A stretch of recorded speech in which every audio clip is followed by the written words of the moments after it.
Bismillahirrahmanirrahim. Assalamualaikum warahmatullahi wabarakatuh. Waalaikumsalam warahmatullahi wabarakatuh. Alhamdulillahirabbil alamin. Segala puji bagi Allah Subhanahu wa taala yang senantiasa memberikan rahmat serta hidayahnya kepada kita, nikmat sehat, nikmat cepat, di mana hari ini pun kita masih diberi kesempatan untuk berkumpul di ruang keterampilan dalam acara presentasi visi misi SMP Negeri 2 Cimahi. Dan alhamdulillah Bapak Ibu semuanya dalam keadaan sehat. Semoga kegiatan ini dari awal sampai akhir nanti akan berjalan lancar, aman dan sukses. Bapak Ibu yang saya hormati, untuk menyingkat waktu, saya akan langsung menyampaikan memaparkan visi misi SMP Negeri 2 Cimahi. Namun akan ada dua sesi ya nanti. Yang pertama adalah paparan dari saya. Nanti sesi yang kedua adalah kita akan berdiskusi. Saya akan menampung masukan, saran dari Bapak Ibu supaya visi-visi ini bisa lebih mudah untuk terwujud. Langsung saja Bapak Ibu, saya sampaikan tentang visi misi SMP Negeri 2 Cimahi.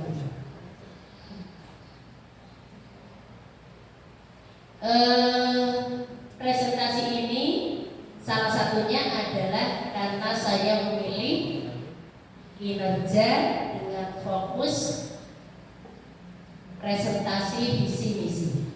Jadi indikatornya adalah mengkomunikasikan visi misi dan prioritas satuan pendidikan yang berpusat pada peningkatan kualitas pembelajaran. Di kinerja ini ada dua yang mungkin bisa jadi dua hal sebenarnya itu berurutan. Ada pilihan presentasi visi misi, ada pilihan penyampaian program sekolah. Tapi yang saya pilih adalah presentasi visi misi. Apa itu visi misi dan tujuan sekolah? Di sini adalah satuan pendidikan. Bapak Ibu, yang dimaksud dengan visi adalah cita-cita bersama pada masa mendatang yang dirumuskan berdasarkan masukan dari seluruh warga satuan pendidikan. Intinya visi itu cita-cita. Satuan pendidikan cita-citanya apa? Tapi cita-cita itu bukan kepala sekolah yang membuat, bukan guru yang membuat, bukan siswa yang membuat, bukan komite yang membuat, tetapi cita-cita ini adalah hasil urun rembuk, hasil diskusi dari semua warga satuan pendidikan tersebut. Sedangkan yang dimaksud dengan misi, kalau kita punya cita-cita, mestinya kita harus punya jalan menuju ke sana. Maka yang dimaksud dengan misi adalah cara-cara yang dilakukan oleh satuan pendidikan dalam upaya mencapai visi tersebut. Jadi caranya. Nah, visi dan misi tersebut akan lebih rinci lagi supaya semakin kelihatan triknya, teknisnya itu akan lebih rinci lagi dituangkan dalam tujuan sekolah. Nah, apa itu tujuan sekolah? Tujuan sekolah adalah gambaran hasil yang akan dicapai dalam kurun waktu tertentu oleh setiap satuan pendidikan dengan mengacu pada karakteristik atau keunikan setiap satuan pendidikan sesuai dengan prinsip yang sudah ditetapkan. Kalau sekarang kita kurikulumnya kurikulum merdeka, sudah ada ketentuannya. Di fase D ini nanti anak itu di akhir fase D harus seperti apa. Jadi sudah. Lalu di sini dicapai dalam kurun waktu tertentu. Kalau di fase D kan kita ada 3 tahun ya. Maka tujuan ini akan dicapai dalam kurun waktu 3 tahun.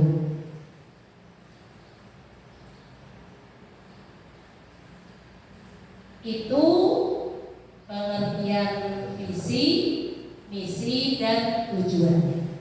Nah, sekolah dalam rangka pencapaian visi tersebut, visi yang dimiliki, maka sekolah harus melaksanakan membuat pengorganisasian pembelajaran. Karena visi itu akan dicapai melalui pembelajaran yang diberikan pada siswa. Nah, karena kita sedang dalam rangka menggunakan kurikulum merdeka, maka pengorganisasian pembelajarannya ada 3.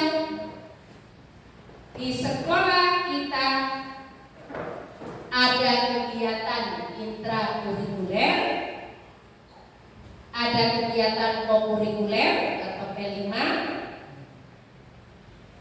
lalu ekstrakurikuler. Apa itu intrakurikuler? Bapak Ibu, intrakurikuler itu pembelajaran yang berisi muatan mata pelajaran dan muatan tambahan lainnya jika ada, contohnya mulok. Jadi yang biasa Bapak Ibu kebanyakan dilaksanakan di dalam kelas. Padahal sebenarnya tidak harus selalu di dalam kelas. Nah, kalau kurikuler dalam kurikulum merdeka adalah P5,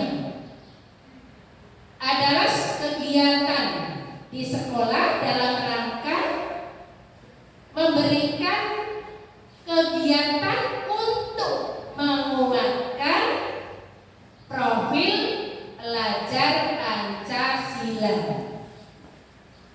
Bapak Ibu masih ingat lagunya? Siswa hafal berarti Bapak Ibu hafal ya? Hafal? Iya. Apa saja?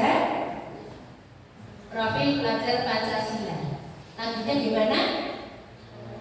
Belajar Pancasila, beriman dan bertakwa pada Tuhan yang Esa dan berakhlak mulia, berkebinekaan global, gotong royong mandiri, kreatif dan bernalar kritis. Itu akan dikuatkan melalui kegiatan P5. Lalu yang ekstrakurikuler. Ekstrakurikuler merupakan kegiatan kurikuler yang dilakukan di luar jam belajar, tapi masih di bawah bimbingan dan pengawasan satuan pendidikan. Jadi udah jelas bedanya ya Bapak Ibu, ketiganya. Kalau intrakurikuler itu yang mata pelajaran, kalau kurikuler adalah proyek penguatan profil pelajar Pancasila, lalu kalau ekstra berkaitan dengan bakat dan minat siswa. Nah, 3 kegiatan itulah yang akan dirancang supaya mampu menggapai visi yang sudah ditetapkan oleh satuan pendidikan atau yang sudah dimiliki oleh satuan pendidikan.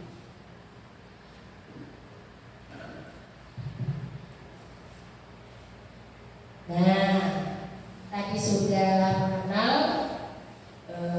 tentang visi misi tujuan sekolah.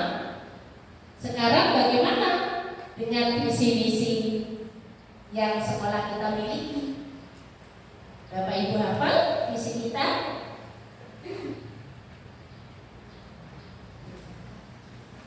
Untuk sekarang gampang ya, untuk visi itu setiap sekolah kan, kalau visi sekolah itu harus sinkron dengan tujuan pendidikan nasional, lalu sinkron dengan kurikulum yang sedang digunakan.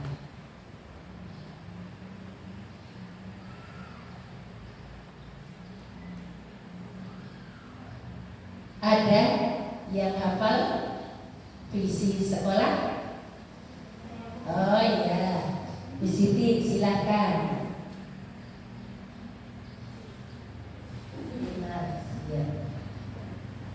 Sampaikan coba visi sekolah yang sudah kita miliki. Terima kasih. Mohon maaf kalau salah. Visi dari SNPJ 2060 adalah terwujudnya lulusan yang berkarakter profil pelajar Pancasila, cerdas, pintar, tangguh, dan berwawasan.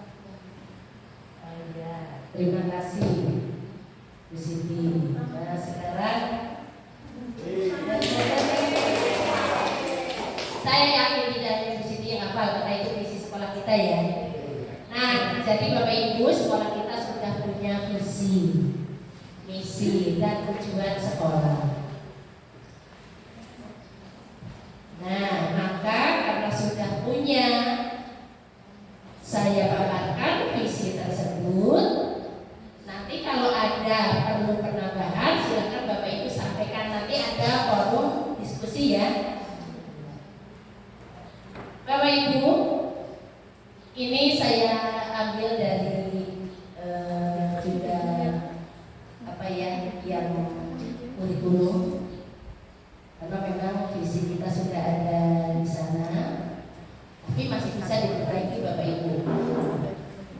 Nanti kan kita akan ada tahun ajaran baru, saatnya memperbaiki visi-visi. Visi sekolah kita adalah terwujudnya lulusan yang berkarakter Pancasila, cerdas, literate, dan berbudaya lingkungan. Nah, indikator dari visi tersebut tadi yang berkarakter profil pelajar Pancasila kan? Nah, ingat tadi yang kita nyanyikan. Maka indikatornya adalah terwujudnya lulusan yang beriman dan bertakwa kepada Tuhan Yang Maha Esa. Lalu terwujudnya lulusan yang berakhlak mulia. Profil berikutnya terwujudnya lulusan yang berkebinekaan global. Lalu yang keempat, terwujudnya lulusan yang mampu bergotong royong, punya kompetensi bergotong royong. Dan terwujudnya lulusan yang mandiri, kreatif,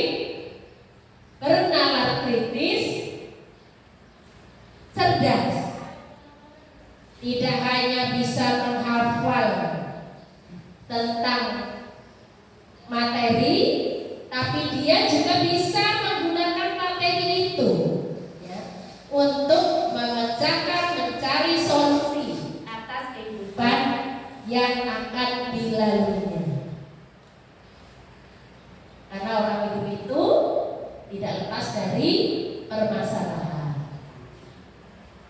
Kemudian indikator yang nomor 9, terwujudnya lulusan yang memiliki kompetensi literasi, dalam hal ini adalah yang baca tulis. Kemudian yang ke-10, terwujudnya lulusan yang memiliki kompetensi literasi, tetapi literasi yang numerasi, berkaitan dengan angka.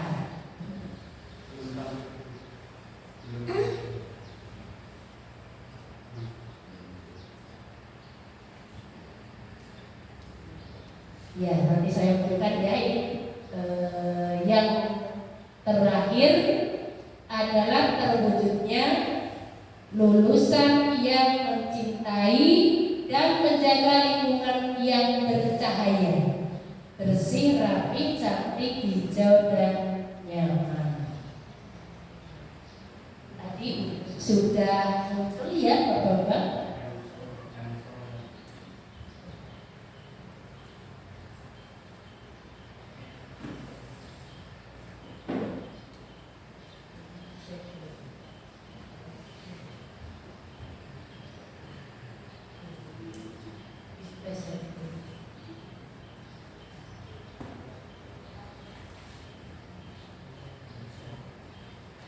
Setiap mau menanyakan harus display. Nanti coba cari cara biar mudah, harus display setting. Itu tadi indikatornya Bapak Ibu. Lalu misinya. Indikatornya tadi yang sudah saya sampaikan. Kemudian misi, cara untuk mewujudkan cita-cita tersebut. Terwujudnya lulusan yang berkarakter Pancasila, cerdas, literate, dan berbudaya lingkungan, itu akan kita gapai dengan cara sebagai berikut. Yang pertama adalah dengan mewujudkan lulusan yang beriman dan bertakwa kepada Tuhan Yang Maha Esa. Lalu mewujudkan lulusan yang punya akhlak mulia, mewujudkan lulusan yang berkebinekaan global, mewujudkan lulusan yang bergotong royong, lalu lulusan yang punya kemandirian, punya kreativitas, lalu juga lulusan yang bernalar kritis, mewujudkan lulusan yang cerdas, mewujudkan lulusan yang memiliki kemampuan berliterasi. Untuk di fase D, literasinya ada 2, baca tulis dan numerasi. Dan yang terakhir, misinya adalah mewujudkan lulusan yang mencintai dan menjaga lingkungannya supaya tetap bersih, rapi, cantik, hijau, dan nyaman. Bapak Ibu yang saya hormati, misi itu akan mudah dilakukan kalau satuan pendidikan, dalam hal ini adalah SMP Negeri 2 Cimanggu, membuat pengorganisasian pembelajaran yang matang, bukan sekedar membuat jadwal, tetapi benar-benar sudah dipertimbangkan berdasarkan karakteristik dan kebutuhan siswa. Nah, apa saja pengorganisasian pembelajaran yang tadi sudah disebutkan 3 intrakurikuler, kokurikuler, dan ekstrakurikuler. Nah, apa saja yang akan diterapkan pada 3 hal itu? Sekalian kita bahas tentang tujuan sekolahnya, karena ada di sini. Tujuan sekolah kita berada di fase D dan kita sedang menggunakan kurikulum merdeka. Maka tujuan sekolahnya disinkronkan dengan kurikulum yang berlaku. Tujuan sekolah yang pertama adalah bahwa pada akhir fase D, peserta didik SMP Negeri 2 Cimangu memiliki sikap dan perilaku mencintai Tuhan Yang Maha Esa, memahami kehadiran Tuhan Yang Maha Esa dalam kehidupan sehari-hari, memahami ajaran agama, melaksanakan ibadah secara rutin dan mandiri sesuai dengan tuntunan agama dan kepercayaan. Kalau dalam SKL-nya, maka profil Pancasila ini ada di pasal 7 poin A. Makanya di situ ada angka 7A. Nanti Bapak Ibu bisa membuka SKL ya, dibaca supaya Bapak Ibu juga langsung melihat dari sumbernya. Nah, tujuan sekolah ini itu akan kita capai, kita raih melalui implementasi kegiatan intrakurikuler, kegiatan kokurikuler, dan ekstrakurikuler. Dan ada satu lagi yang ada di sekolah bisa membantu mencapai misi tersebut, yaitu kegiatan pembiasaan. Nah, ini malah sesuatu yang benar-benar akan siswa lakukan setiap harinya. Keberimanan, ketakwaan pada Tuhan Yang Maha Esa, Bapak Ibu bisa lakukan di setiap kegiatan intra Bapak Ibu dengan menyisipkan, membiasakan berdoa lebih dahulu sebelum pelajaran, membiasakan yang bagian jam terakhir berdoa sebelum pulang.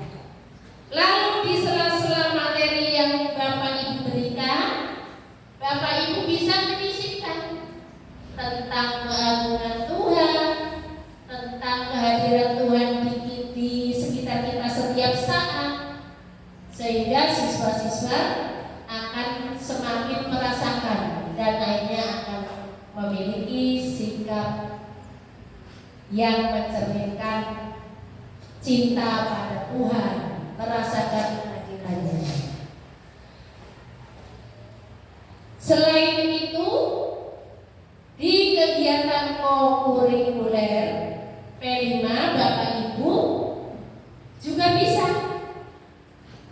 membuat kegiatan-kegiatan yang di dalamnya juga membimbing siswa semakin mencintai Tuhannya, semakin merasakan kehadirannya setiap saat. Ada yang bisa memberikan contoh mungkin Bapak Ibu? Profil pelajar Pancasila yang bisa mengajak anak-anak untuk semakin cinta pada Tuhan. Kita sudah sering melaksanakan profil kan? Iya. Ada yang mau menyampaikan? Iya, Pak Bayrin, silahkan. Terima kasih.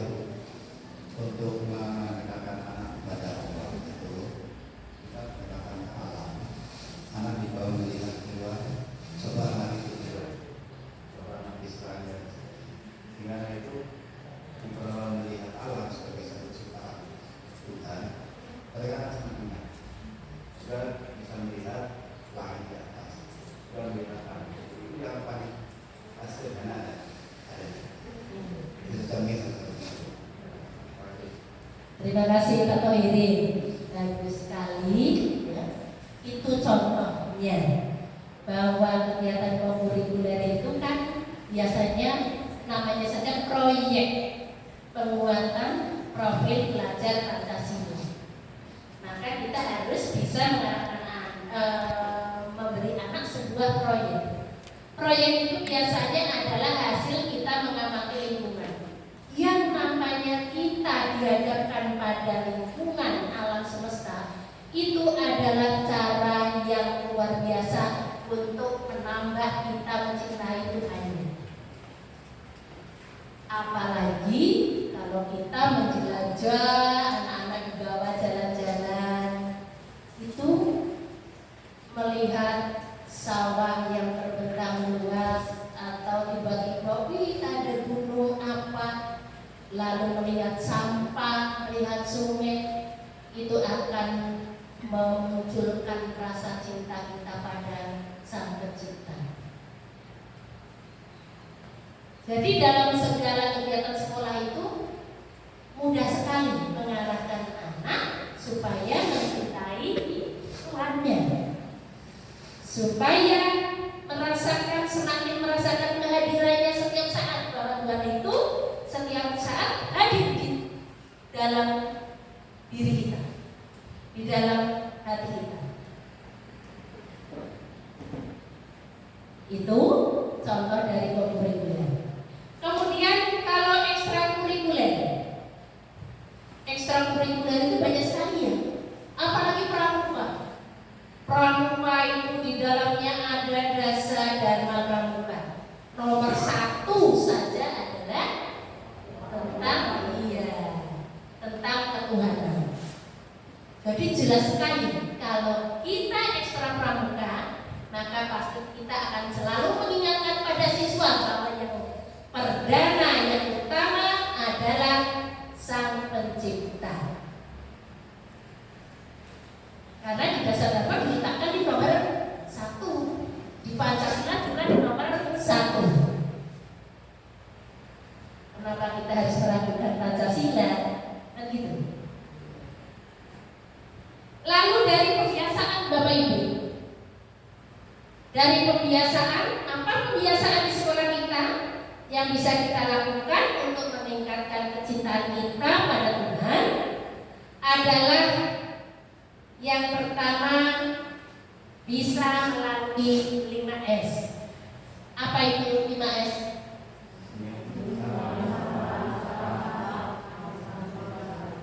Iya, hafal ya. Sudah setiap hari. Iya. 5S. Dengan kita menyambut anak mencium tangan Bapak Ibu. Di sela-sela itu Bapak Ibu bisa sambil bercerita, iya, tentang adab pada Tuhan, adab pada orang tua, pada guru dan sebagainya. Melihat anak ada yang nyeleneh, ingatkan. Ya. Apalagi anak yang nyelenehnya itu sudah ke arah lari dari kecintaan pada Tuhan Yang Maha Esa. Saya sering melihat Bu Enda. Kalau ada anak itu langsung tegur gitu. Diingatkan, perlu diingatkan. Kemudian juga kebiasaan yang lain yang sudah biasa kita laksanakan dan itu bisa ditingkatkan setiap harinya, yaitu kegiatan religi pagi hari. Ada tausiah, ada sholawat, kemudian ada belajar hafalan, ya, surat pendek ya. Nanti bisa ditingkatkan ke surat fajar. Ada apa namanya, sholat berjamaah, sholat zuhur, dan kalau pagi sholat duha. Sudah berjalan kan Bapak Ibu? Lalu tausiahnya juga sudah berjalan? Iya. Mohon itu semua bisa dikembangkan. Nanti kita diskusikan lagi di bagian forum diskusi. apa-apa yang perlu ditambahkan atau mungkin kalau merasa berat dikurangi. Mudah-mudahan nggak ada yang berat, masa dikurangi, akan lebih baik kalau ditambah. Lalu yang kedua, tadi indikatornya. Yang kedua adalah tentang akhlak mulia, terwujudnya lulusan yang berakhlak mulia. Ini biasanya ada kaitannya ya. Kalau lulusan individu siswa, dia punya keimanan pada Tuhan, maka dia akan takut untuk berperilaku menyimpang dari ajaran agamanya. Maka bagaimana kita menggapai itu hampir sama melalui implementasi 3 kegiatan sekolah ditambah dengan pembiasaan. Nah, untuk akhlak mulia kita bisa pada saat intrakurikuler kita bisa melalui penguatan budaya positif, yaitu melalui kesepakatan kelas. Kalau kesepakatan kelas banyaknya kan seperti itu ya. Yang ada di kelas Bapak Ibu itu dilarang mencontek. Ya, kebanyakan larang. Ya. Kesepakatan kelas nanti semakin semakin direvisi supaya isinya tidak hanya larangan, tidak hanya yang negatif, tetapi lebih banyak yang positif. Iya, misalnya wajib saling peduli dengan teman, wajib aktif di setiap kegiatan pembelajaran. Jangan hanya yang larangan-larangan atau yang sifatnya negatif. Penguatan budaya positif. Jadi kita itu diharapkan selalu mengingatkan yang positif. Maka jika ada anak yang melakukan kesalahan, jangan selalu diungkit-ungkit, tapi kita ajak mengalih pada perilaku yang positif. Yang negatif tidak usah diungkit-ungkit. Kadang anak itu akan merasa teringat kembali rasa malunya. Iya, ya, gitu. Lalu pembiasaan apa saja yang bisa untuk mengajak anak supaya berani menyatakan kebenaran, menyayangi dirinya, menyadari pentingnya keseimbangan kesehatan jasmani, mental, rohani, menghargai sesama manusia, berinisiatif menjaga alam, serta memahami kewajiban dan hak sebagai warga negara. Banyak sekali ya. Iya. Tapi itu semua bisa kita capai, Bapak Ibu. Nah, untuk pembiasaannya melalui upacara hari